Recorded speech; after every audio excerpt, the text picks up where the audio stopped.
Well, it's official release day in the UK for the B&M new range of Doctor Who figures. So I popped down and they had the Troughton in the TARDIS figures on the shelf.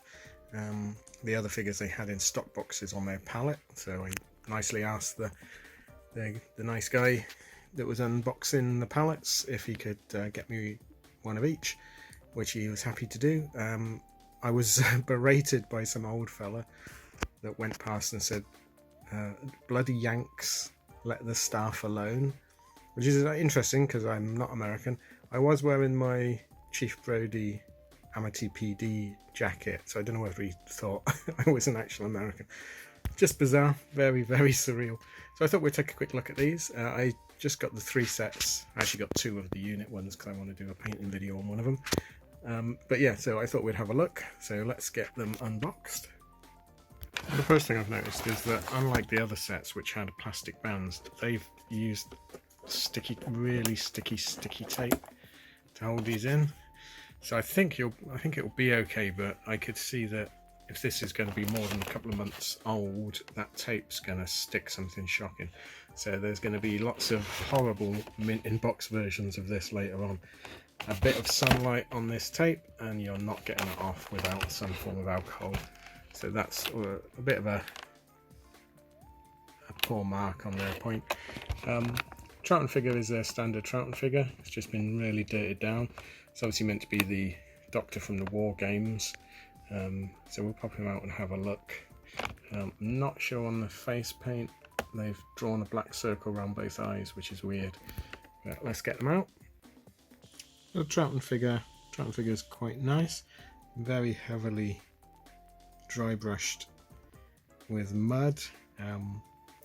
They've painted a rip in his trousers which looks horrible.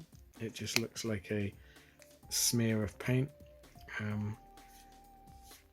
In the War Games he rips all his pockets, so these are all ripped off, but they've sort of left them on because obviously they're doing it using the same moulds. So it's another Troughton figure. It's quite nice. The TARDIS is very nice. The tape is holding the doors shut, and even so, this is like new stock today. You can see the tape stuck to the TARDIS.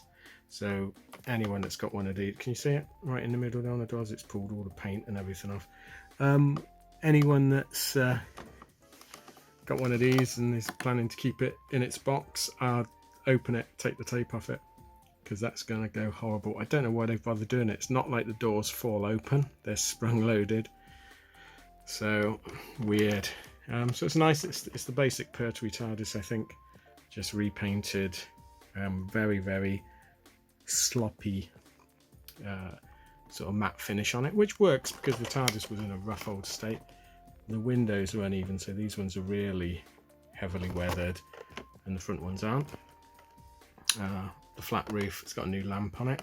So yeah, it's quite a nice set. It's only $19.99, which I thought was quite good.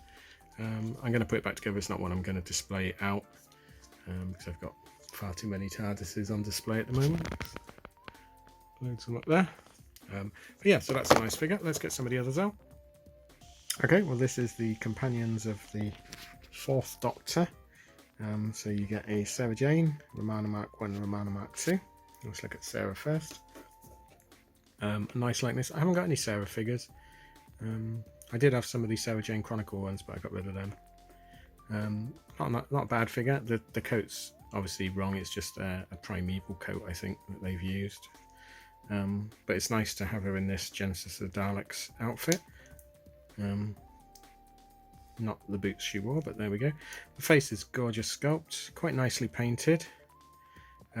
Weird neck joint, which this will become a recurring theme, I think, on these figures. The neck joints are weird, and I don't know whether that's because they're using, obviously, Doctor Who heads on primeval bodies.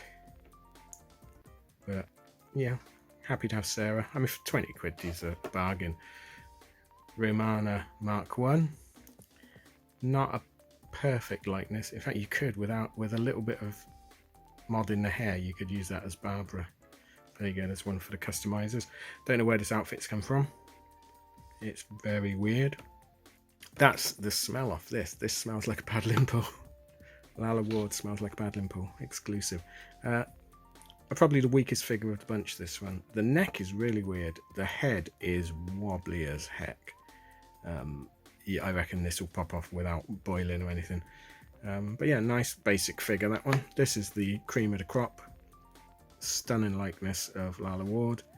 The hair paint is terrible, so I might repaint this figure in the pink copy of the Tom Baker's outfit, which is really nice. The scarf smells like a paddling pool. It's really weird, but lovely and soft. Really nice and soft. This is the pick of this set, definitely. So it's nice that we've finally got the Romanas we deserve. So yeah, tops that one. Let's look at the unit set. Okay, so this is the unit set. This is the pick of the sets for me. This was one I particularly wanted. So let's look at the weakest one first, which is Captain Mike Yates. It's sort of a vague Mike Yates, could be anyone. Not a bad face if you want to do sort of custom models. It's quite a nice generic face. Doesn't really look like the actor. The uniform they're in is pretty good. It's quite nice. Seems to have sensible yoke and that on it, sensible webbing. The gun is horrible. It's anachronistically a much more modern, I think it's the civilian version of the M16, something like that. It's horrible. It should be a SLR. I probably will scratch build some of them. The body is exactly the same as Benton's other than head. Brown gloves, suitable. He's a captain. The legs are weird. Look where the knee joints are. It's so low down the leg. That's so weird. What if these are the old Capaldi legs that are so long? The legs are too long on it. But a nice figure. I mean, you could buy a load of these and make just random unit troops, put a tash on it.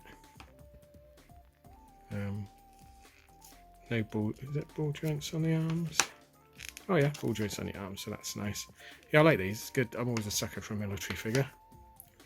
Then we've got Benton. This is a superb likeness.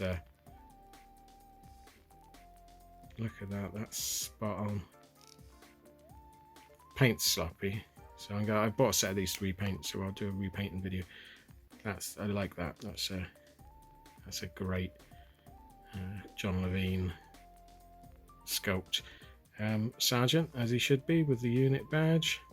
Exactly the same body, same weird legs, same gun. Shouldn't have brown gloves. He's not an officer. At best, they should be woolen green gloves, but what I might do is just swap the hands with one of the other figures for human hands, flesh hands. Yep, nice, lovely unit badge. Good. How close can we get in? Not that far. Looks so sad, doesn't he? Melancholy. And then the figure that I really wanted, I know this is a reissue, but this is the Brig in his active duty jumper. Everything about this is right. Good likeness. Again, needs repainting. You get a really nice automatic pistol, proper gloves, same weird long legs, but it sort of suits him. So again, he's the pick, I think, out of this set, but with Benton almost on a level with it. I love that Benton figure. Great stuff. So yeah, there is a 13th Doctor set, which is Ryan and a couple of other figures. I didn't see that one in. It's not really one I'll pick up. It probably comes down cheap, but worth looking in your local B&Ms for these. Grab them while that you can. I think the unit set will sell quite well, but that does seem to be quite a common one. No sign of the Dalek sets yet. If I get any of them, I'll do a video. But thanks for watching, and if you want to see more of these type videos, please like and subscribe, and I'll see you again next time. Thanks then. Bye.